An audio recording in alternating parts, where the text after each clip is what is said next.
10 देख रहे हैं हम लोग। चैप्टर 10 ये क्लास 12 का ये है और इस चैप्टर 10 का नाम है microbes in a human welfare. तो चैप्टर ये है microbes in a human welfare. इसमें हम लोग जो पढ़ेंगे तो क्या क्या पढ़ेंगे हम लोग, तो इसमें पढ़ेंगे हम लोग ये देख ले रहे हैं। ये पहला है topic 10.1 microbes in house hold product. घर के जो प्रोडक्ट हैं, हाउस होल्ड प्रोडक्ट हैं, उसमें कौन कौन से माइक्रोब्स होते हैं। 10.2 हम लोग देखेंगे माइक्रोब्स इन इंडस्ट्रियल प्रोडक्ट्स। जो इंडस्ट्रियल प्रोडक्ट्स हम लोग बनाते हैं उसमें माइक्रोब्स क्या क्या हैं। और 10.3 हम लोग देखेंगे microbes in a sewage treatment, इसके बारे में हम लोग देखेंगे और आगे देखने की कोशिश करते हैं हम लोग। तो सीवेज ट्रीटमेंट के बाद जो है ये है आपका 10.4 है, हम लोग पढ़ेंगे microbes in product of biogas. Biogas में कौन कौन से माइक्रोब्स हैं इसके बारे में हम लोग देखेंगे। और 10.5 हम लोग देख रहे हैं microbes in bio control agent. Bio control agent के रूप में माइक्रोब्स की क्या रोल है। तो बायो कंट्रोल एजेंट्स के रूप में हम लोग कैसे माइक्रोब्स को यूज़ करते हैं। और इसके बाद में जो है लास्ट पॉइंट है माइक्रोब्स ऐसे बायो फर्टिलाइजर्स। बायो फर्टिलाइजर्स के रूप में माइक्रोब्स के क्या रोल हैं। तो इस चैप्टर में मेनली हम लोग जो हैं यही देखेंगे। चैप्टर 10 में microbes in human welfare, human के वेलफेयर में माइक्रोब्स का क्या रोल है ये हम लोग देखेंगे। तो हम लोगों ने देखा कि क्या किस किस फील्ड में देखेंगे। तो एक तो देखेंगे कि घर के हाउस होल्ड प्रोडक्ट में कैसे हैं, इंडस्ट्रियल प्रोडक्ट में माइक्रोब का क्या रोल है, सीवेज ट्रीटमेंट में माइक्रोब्स का क्या रोल है। इसके अलावा हम लोग देखेंगे कि प्रोडक्शन ऑफ बायोगैस में जो है उसमें क्या रोल हैं। बायो कंट्रोल एजेंट ये बहुत इंपॉर्टेंट है, ये जो है बायो कंट्रोल एजेंट के रूप में कैसे हम लोग माइक्रोब्स के यूज़ करते हैं। और लास्ट में जो है बायो फर्टिलाइज़र होता है, ये क्या होता है और माइक्रोब्स का इसमें क्या रोल है। तो अब हम लोग जो हैं, जैसे कि ये चैप्टर का नाम है माइक्रोब्स इन ह्यूमन वेलफेयर, तो वेलफेयर कैसे कैसे हो सकता है ये तो हम लोगों ने देख लिया कि 4-5 तरीक़ों से जो वेलफेयर हो सकता है। 4-5 तरीके कौन कौन से थे। तो ये हाउस होल्ड में क्या क्या माइक्रोब्स रोल करता है, इंडस्ट्री में क्या रोल करता है, सीवेज में क्या करता है। इस तरह से बहुत सारे टॉपिक्स हैं जिसमें ह्यूमन वेलफेयर कैसे होगा ये हम लोग देख रहे हैं। ह्यूमन वेलफेयर कैसे होगा ये हम लोग देख रहे हैं। अब बात आती है माइक्रोब्स की। तो ये माइक्रोब्स इन ह्यूमन वेलफेयर, तो ह्यूमन का वेलफेयर ये माइक्रोब्स करेगा। लेकिन ये माइक्रोब्स जो है क्या, माइक्रोब्स हम लोग किसको कहेंगे, इसके बारे में हम लोग डिस्कस करते हैं। यहाँ पे बता रहा है कि besides microscopic plant and animal, जो माइक्रोस्कोपिक प्लांट हैं और क्या है एनिमल है, microbes are major component of biological system on this earth. कह रहा है कि माइक्रोब्स जो है ये मेजर जो है ना कंपोनेंट है। कह रहा है कि डाइवर्सिटी ऑफ लिविंग ऑर्गेनिज्म, ये चैप्टर है क्लास 1 में कर रहा है। क्लास 11 में ये कर रहा है कि वहाँ पे डिटेल में दी हुई है माइक्रो ऑर्गेनिज्म के बारे में जानकारी। करे which are the ones that are only microscopic, ये जो है माइक्रोस्कोपिक के बारे में बता रहा है। कह रहा है कि माइक्रोब्स आर प्रेजेंट, ये माइक्रोब्स जो हैं प्रेजेंट है, कहाँ पे हैं, ये सॉइल में हैं, वाटर में हैं, एयर में हैं, इनसाइड आवर बॉडीज़, हमारे शरीर के भीतर भी हैं। That of the other organism and plant, and दूसरे ऑर्गेनिज्म जो हैं उसमें भी ये हैं। तो कह रहा है कि they are present even at sites where no other life form could be possibly exist. कह रहा है ये कि ऐसे जगह पे भी ये हो सकते हैं जहाँ पे और लाइफ फॉर्म का मिलना जो है मुश्किल है, नामुमकिन है।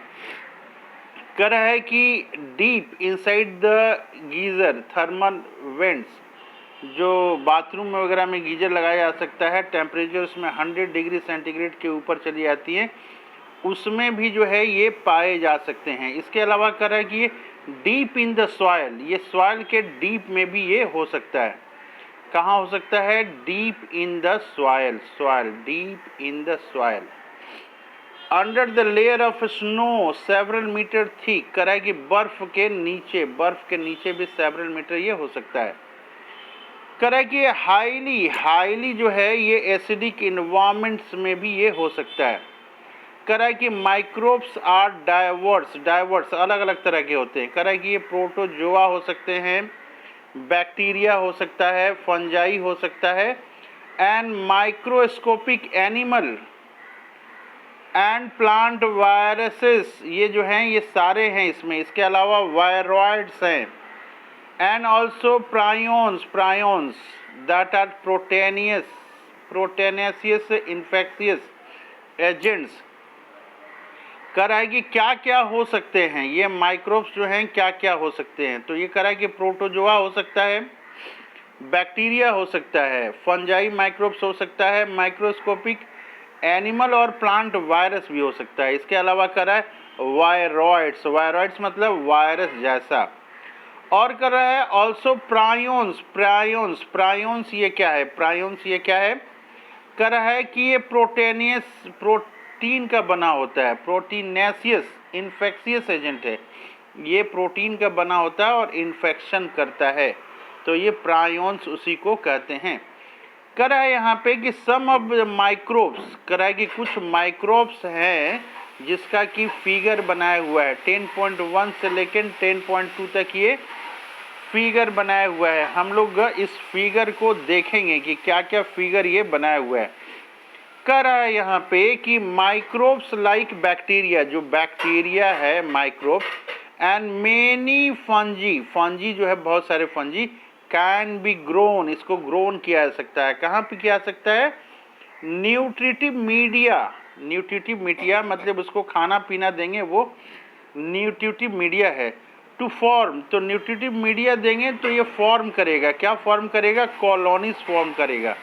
फिगर 10.3 में ये दिखाया गया है। कह रहा है कि that can be seen with the naked eyes, जब कॉलोनी ये बन जाएगी तो इसको नेकेड आई से भी हम लोग देख सकते हैं। आगे बता रहा है कि such culture are useful in studies on microorganism. कह रहा है कल्चर क्यों करते हैं? तो कल्चर हम लोग स्टडी करने के लिए करते हैं। किसके स्टडी? माइक्रो ऑर्गेनिज्म की स्टडी करने के लिए। आगे हम लोग देखते हैं नेक्स्ट पेज में ये क्या दिया हुआ है। ये डायग्राम कुछ बनाए हुए हैं। ए डायग्राम दिखा रहा है, बी दिखा रहा है, फिर ये सी डायग्राम दिखा रहा है, फिर अलावा इसका ए डायग्राम यहाँ पे ये है वायरस का। हम लोग ये डायग्राम देख रहे हैं। वायरस के डायग्राम में क्या होता है? ये हेड दिखा रहा है, ये कॉलर है, टेल है, प्लेट है, पिंस है, प्रॉन्ग्स है। ये डिफरेंट देख रहे हैं हम लोग। ये दूसरा वायरस का डायग्राम है यहाँ पे, और ये तीसरा जो है वायरस का डायग्राम है। 10.1 और 10.2 दो ये डायग्राम दिए हुए हैं। 10.1 और 10.2 दो डायग्राम दिए हुए हैं। दोनों डायग्राम को आपस में बना के देखना है हमें कि 10.1 ये बैक्टीरिया के बारे में दिया हुआ है कि रॉडसेप्ट बैक्टीरिया। ये क्या है? बैक्टीरिया है, ये रॉडसेप्ट है। मैग्नीफाइड किया हुआ है 1500 गुना ज़्यादा, इसको बड़ा ये दिखाया गया है, 1500 गुना ज़्यादा दिखाया गया है बड़ा।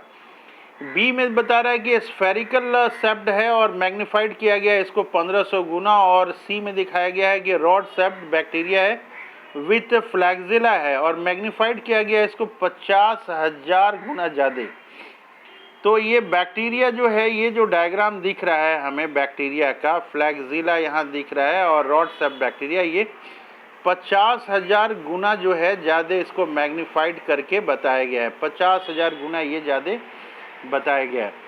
अब डायग्राम हम लोग देखते हैं वायरस का। ये डायग्राम ये दिया हुआ है। ए में ये बैक्टीरियोफेज दिया हुआ है, बी में जो है adenovirus which cause respiratory infection, और सी में दिया हुआ है rod shaped tobacco mosaic virus magnified about 1 lakh से लेके ये बता रहा है कि 1.5 लाख तक इसको मैग्नीफाइड किया गया है।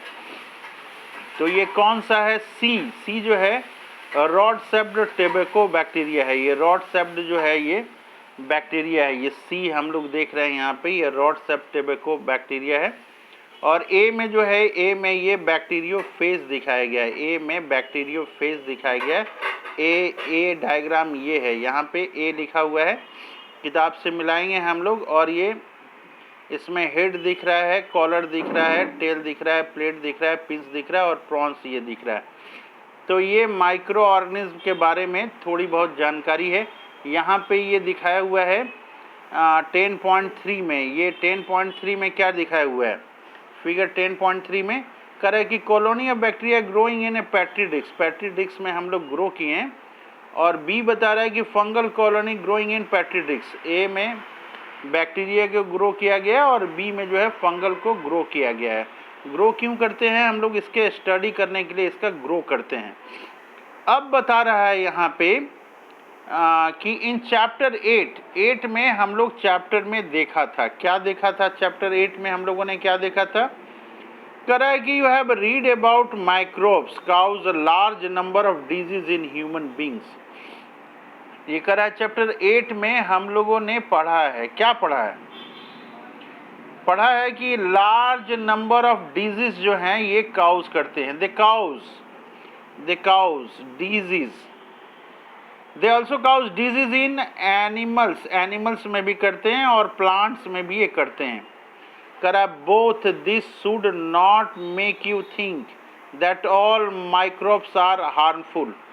Several microbes are useful to human in diverse way. करा कि some of the most important contribution of microbes to human welfare are discuss in this chapter. कह रहा है कि 8वें चैप्टर में 12 का आपने पढ़ा है कि बहुत सारी बीमारी वगैरह इसके कारण होती है माइक्रोब्स के बारे में, लेकिन इस चैप्टर में हम लोग पढ़ेंगे कि कैसे बेनिफिशियल है माइक्रोब्स, इसके बारे में पढ़ेंगे। तो वीडियो के दूसरे पार्ट में हम लोग पढ़ेंगे 10.1 में कि microbes in house hold product के रूप में कैसे यूज़ होता है। तो पार्ट 2 में हम लोग ये डिस्कस करने की कोशिश करेंगे।